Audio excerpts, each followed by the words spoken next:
morning, St. Peter's. Today I'm going to read chapter 6 and 7 of Araminta Spook. So, chapter 6, Edmund. Aunt Tabby may think it's a big joke to go around frightening people who are not exploring secret passages, but I do not. In fact, I think it's in very poor taste, as Uncle Drac would say. It did not take me long to realise that the ball and chain ghosts do not scream, "Bother this boiler!" In fact, I do not think ball and chain ghosts are even a little bit interested in boilers. "Bother this boiler! I hate this grate!" I could hear Aunt Tabby yelling through the wall of the secret passage, as clearly as if I was standing next to her. I was glad I wasn't standing next to her, as I could also hear her kicking the coal scuttle and throwing the shovel at the wall. But time was running out. Soon a whole load of people who liked haunted houses would be walking around my house, deciding that they were going to live there instead of me. And if I was not careful, I would be stuck in a secret passage and not be able to do a thing about it. I had decided to give up on the balcony idea and go back and plan a slime bucket surprise. It was better than nothing. Since Aunt Tabby had given me a really big fright, I wanted to give her one back before I went. I looked for a chink in the wall to shine my torch through so that she would think there was a ghost in the boiler room. And that's when I saw him. I saw a ghost! He was sitting in a dark corner a bit further down the secret passage. At first, I was so surprised that I thought he was just an ordinary boy, so I said, "Hey, what are you doing here?" But when he looked up at me, there was something about his face that made me shiver, and I knew he must be a ghost. He had watery, ghostly eyes, and his face was kind of transparent that glowed with a pale light. I thought he was probably a ghost from a long time ago, as he had a funny pudding basin haircut and wore a tunic with a long hood. He had a dagger tucked into his belt too, which I thought looked pretty good. Aunt Tabby wouldn't let me have a dagger, however much I asked her. In fact, I felt as though I'd seen him somewhere before, as he looked just like the pictures of medieval pages in my nighttime storybook. I was pleased that he wasn't a nasty ball and chain ghost.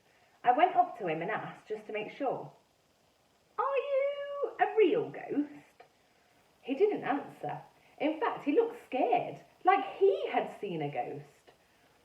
It was a bit disappointing, really, as that was kind of back to front. I was meant to be scared of him. "So what's your name?" I asked. He still didn't answer, which I thought was rude. Aunt Tabby would have told him it was rude too.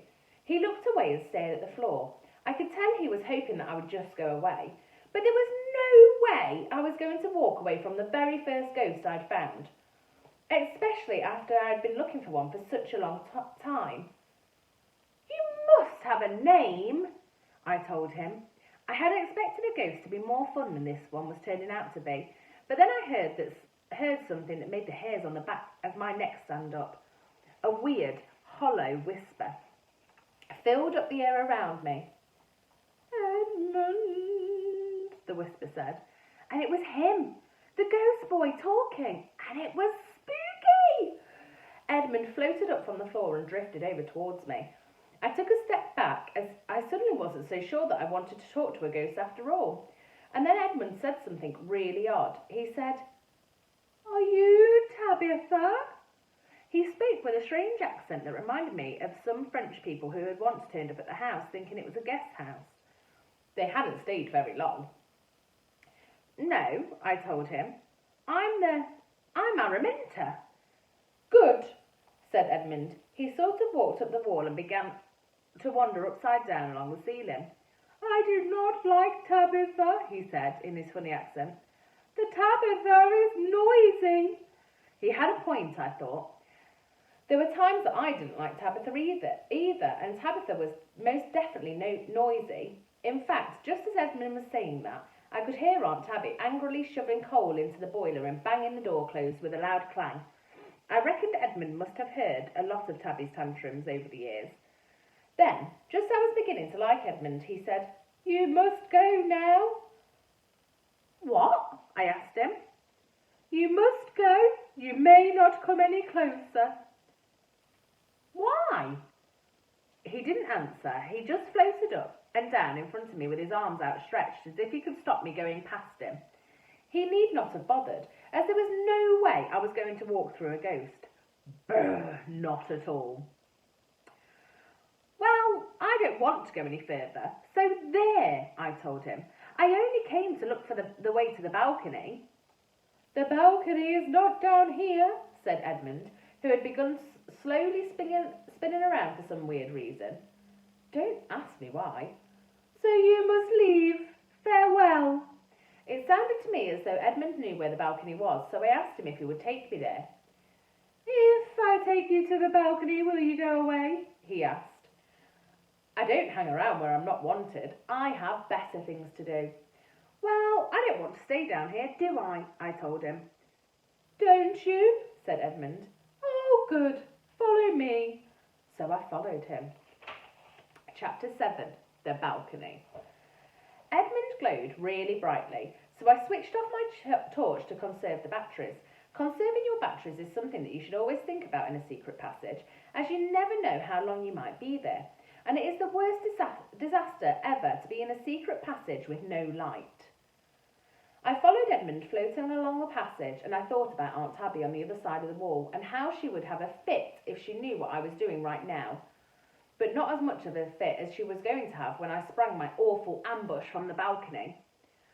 Soon I was climbing back up the rickety old ladder while Edmund just floated up in front of me. I thought how much easier it was for a ghost to go up a ladder than an ordinary person. It didn't seem fair somehow, especially as I had to carry my torch and wind up my ball of string as I went. When we got to the top, Edmund stopped outside the door. Go on, I told him. I couldn't see why he'd stopped, as everyone knows that ghosts can go right through doors.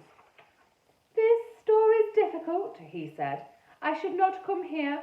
It is not my room. It's all right, I said. I've got the key. Edmund sounded surprised. You have the key? He kind of murmured, and he began to shimmer and flicker.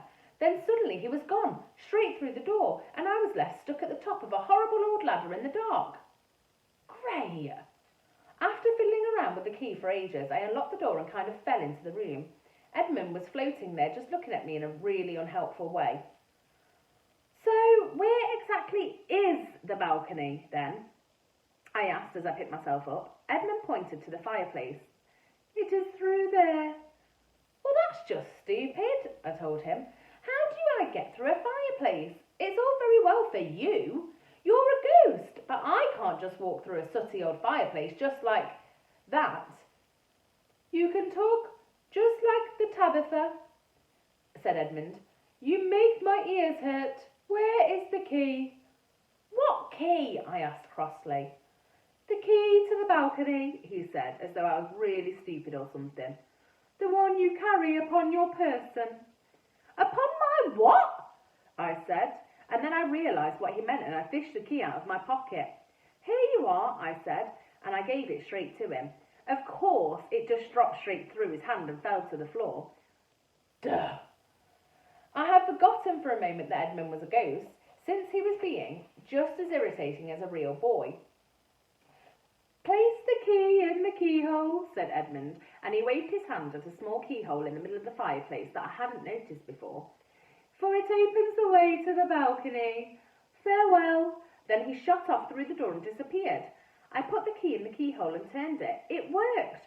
The fireplace slid sideways, and a brilliant beam of sunlight pierced the room.